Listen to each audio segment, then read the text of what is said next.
Listen, just because I'm not posting about it doesn't mean I'm not working. Not all hustle is loud. I just like to move in silence and make moves in private. I don't need no validation from the internet, and I don't need no pats on the back. I'm not doing it for nobody except for my family and my future. That's all.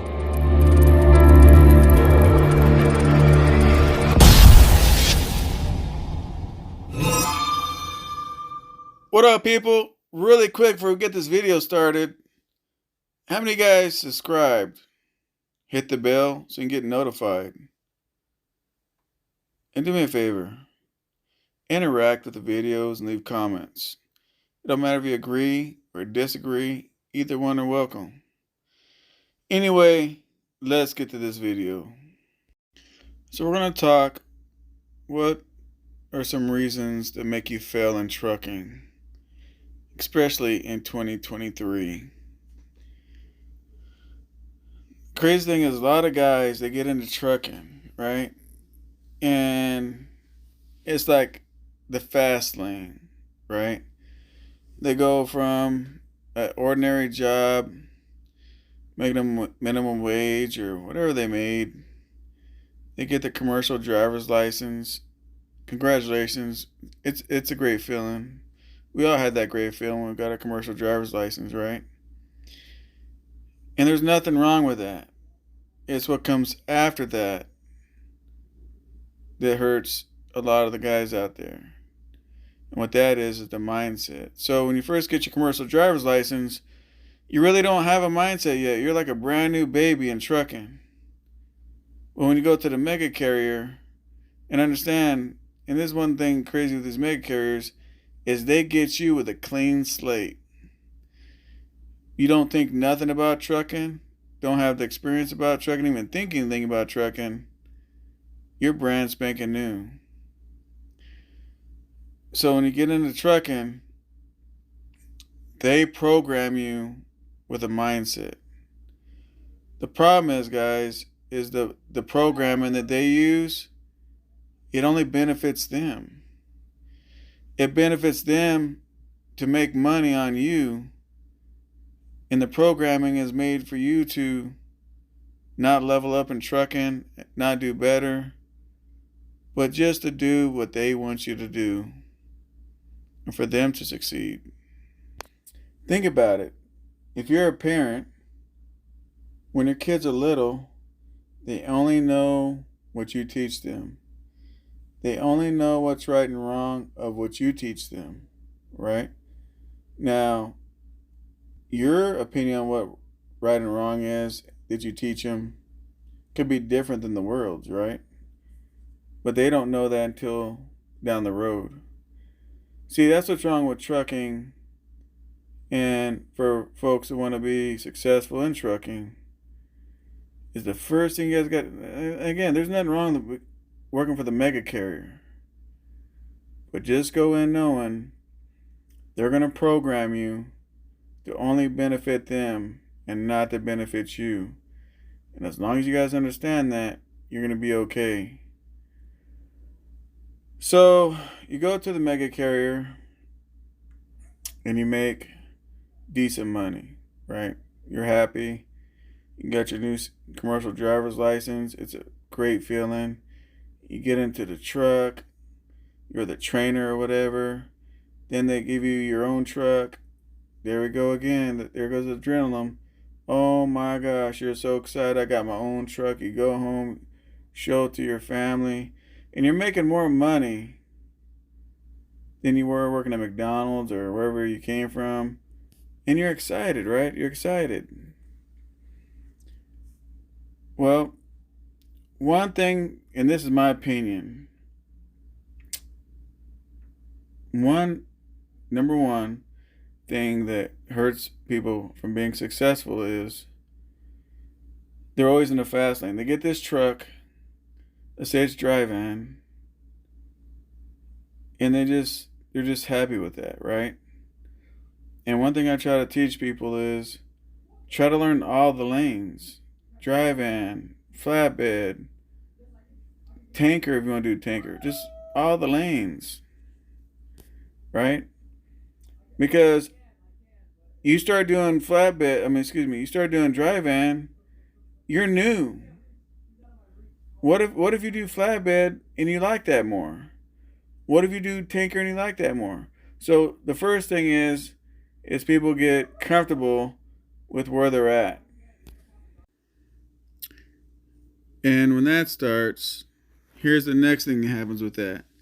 They get comfortable just doing dry van. Now, understand they're used to living on a bare minimum, right? So they get this pay increase doing this dry van stuff, being a commercial driver. And next thing you know, what do? The first thing they do is level their life up.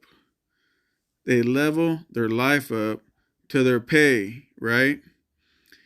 So next thing you know, that starts taking the fun out of trucking when trucking slows down a little bit, right? So you get into trucking, whatever it is you're making a week is like a whole lot more. Next thing you know, you're like, gosh, man, so you saw this, different money.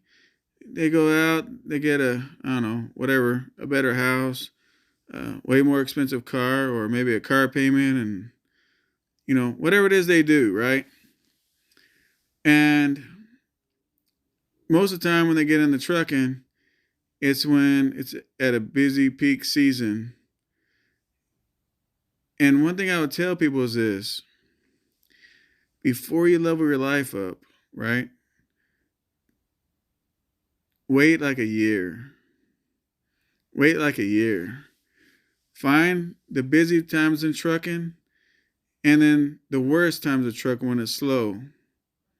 That way you can see exactly, okay, so my busy amount of trucking, when it's real busy, I'm making this. Man, it's great money. But in the slow time of trucking, I only make this.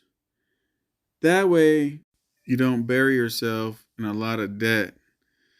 So when you first get into trucking, when you're not making that much money, you're not living on that much money anyway, and you're just enjoying the road. You're enjoying the scenery. You're enjoying the road. You're just enjoying it, right? There's no stress. The stress comes, guys, when you move too quick in debt before you really figure out what the average of trucking checks are through the slow times. So that's one of the things I see where a lot of folks get miserable in trucking or fail in trucking. The next thing, people, is listen to these mega carriers lie to you saying, hey, I know you've been doing this, but, we got these brand new trucks and you can take it home, you can lease it, and it's yours and all this other kind of stuff. I'm going to be honest, like I always am. Those lease trucks, they're not yours until they're paid off. I'm just telling you, they're not yours until they're paid off. I remember a guy, and I told this story a long time ago. There was a guy, one of my mentees. By the way, shout out to my mentees out there, man. Shout out to the mentees and shout out to all you members. Shout out to all you guys, right? So, but one of my mentees, he leased a Prime, and the lease was almost done. He only had like a year left. And I always heard from him how it's his truck. It's his truck. He bought chrome for it, and he did this and that for it. It's his truck, all that kind of stuff. Real excited. So I sat back and waited. Then and he lived in California. Then the AB5 thing started happening. And this is what Prime told him. Prime said, bring back my truck. You're done here. We ain't messing with California. That tore that dude up because he was brainwashed thinking that's really his truck. He's making the payments on it, right? Like it's his. He's paying the insurance like it's his. He's paying all the fuel. He starved to death at times and didn't make a check because he thought it was his truck, right? So when you have a truck and you're making these payments, there's times you make a gang of money and there's times you make a negative settlement, right? At times. But you're okay with the negative settlement because it's your truck, supposedly, right? Think about this. What if you drove for somebody who's a truck driver, right? Is a regular driver, and the owner said, "Hey, Joe, yeah, what's up? Hey, you worked hard this week, but guess what? Me as the owner of that truck, I didn't really make any money when I paid the bills there, Joe, so I can't pay you this week." Now, think about that.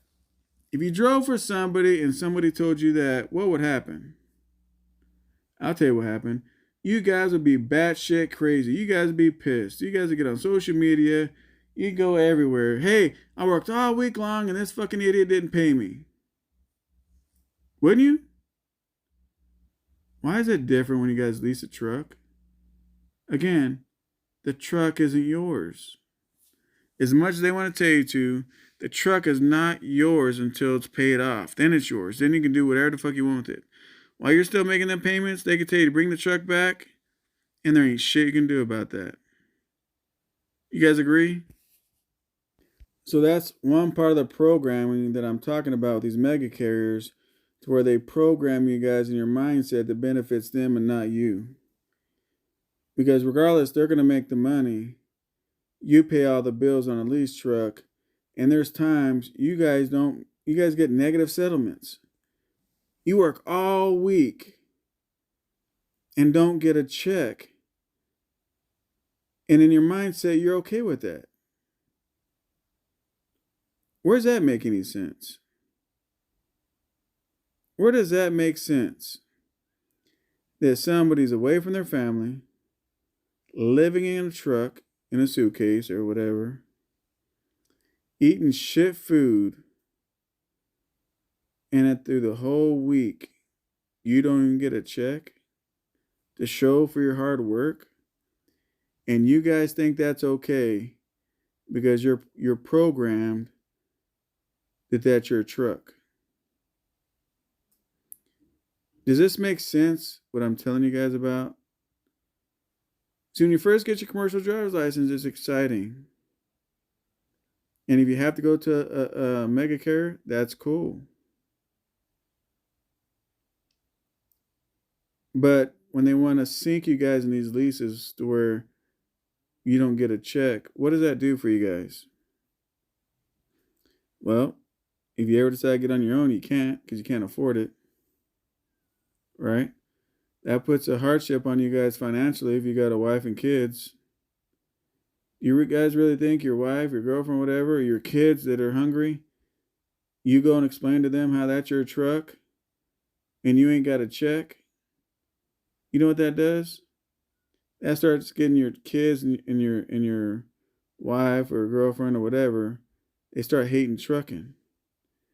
Because let me ask you this question. What job in this country do you work all week or for 2 weeks or a whole month and not get a check? What job does that? You work all month with no check.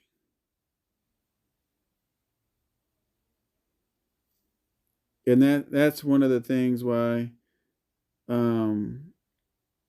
you guys don't succeed in trucking, because you take what you learn with that, right? Let's say during the good times, you saved up enough money to buy you a truck. Somehow that happened, right? Somehow that happened, right? Now you got your own truck. Congratulations. But here we go again. You're still programmed through the mega carrier, right? So the rates, the way they teach you how to run, what's acceptable in trucking and what's not acceptable in business, all that programming you still carry it over when you bought your own truck. So then you have your own truck and you're not making any money. And guess what? You accept that because you didn't make no money during the bad times when you're leasing a truck. And you know what happens? You don't save up any money for repairs. The truck breaks down and you're shaking your head and don't understand you're out of business. The craziest thing is some people will max all their credit cards out, hoping it's going to get better. Now, what business do you know? A doctor's office, a lawyer's office? What business do you guys know where they can continuously not make any money, hoping and dreaming that it'll get better? What other businesses do you know of business owners that do that? Why do we do that in trucking? That don't make any sense.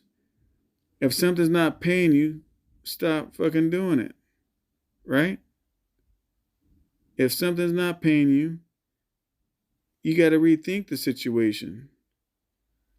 But some people, they purposely just drown themselves. They don't make no money again. They use up all their credit cards. They get seconds on their houses. They sell their cars. They do all this stuff. They do without and everything else. And then when they're flat ass busted with nothing else to do, then they come to terms that, you know what, I didn't make no money. It's crazy how it all starts with a mega carrier mindset. Think about something. Think about these guys that are second generation trucking. I'm one of those guys. But anyway, we're not going to talk about me. But just look at these guys that are second generation truck drivers, right? So they drive for their dad, or however that happens. They drive whatever their uncle, grandfather, dad, whoever oversees the situation. And guess what? They get trained with their mindset of what they have, right? So then next thing you know, they go buy a truck. What's the percentage of them being successful? Can anybody put in the comments of the percentage they're going to be successful? Now take that percentage and tell me a mega carrier lease driver, what's the percentage he's going to pay that truck off and be successful? Put that in the comments. Put that in the comments, people. Anyway, I'm going to make more videos about this kind of stuff, but, I just wanted to touch base a little bit on this. Now, am I against you going with a lease company and leasing a truck? Absolutely not. Am I against you going to Medicare? Absolutely not. But just because I'm not against it don't mean I can't bring up some things where they want to just brainwash you guys, where it sabotages you guys when you guys become an owner operator on your own, right? Everybody's got to make their own way in trucking.